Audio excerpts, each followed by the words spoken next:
Sa gitna ng patuloy na pag-ulan, nakaalerto ang Technical Support Company ng Regional Mobile Force Battalion 3 upang tiyakin ang kaligtasan at kaginhawaan ng mga mamamayan sa kanilang nasasakupan.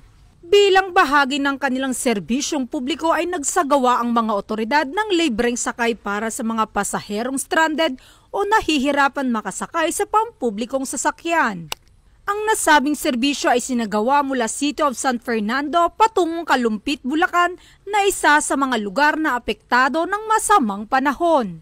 Ang inisyatibo ay mahigpit na ipinag-utos ni Police Lieutenant Colonel Cornelio D. Ordanza, Officer in Charge ng Regional Mobile Force Battalion 3 at pinangunahan ni Police Major Silverio S. Castillo, Company Commander ng Technical Support Company.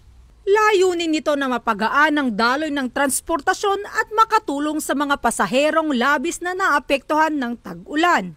Sa mga ganitong hakbang ay patuloy na ipinapakita ng kapulisan ang kanilang malasakit at dedikasyon sa paglilingkod lalo na sa panahon ng sakuna. Para sa Regional Mobile Force Battalion 3, ang serbisyo ay hindi nagtatapos sa pagpoprotekta. Ito ay patuloy sa pagtulong sa ating mga kababayan sa anumang panahon at sitwasyon. Mula dito sa City of San Fernando, Pampanga, ang inyong PNN Correspondent, Police Corporal Giselle V. Rivera, alagad ng batas, tagataguyod ng Balitang Pulis.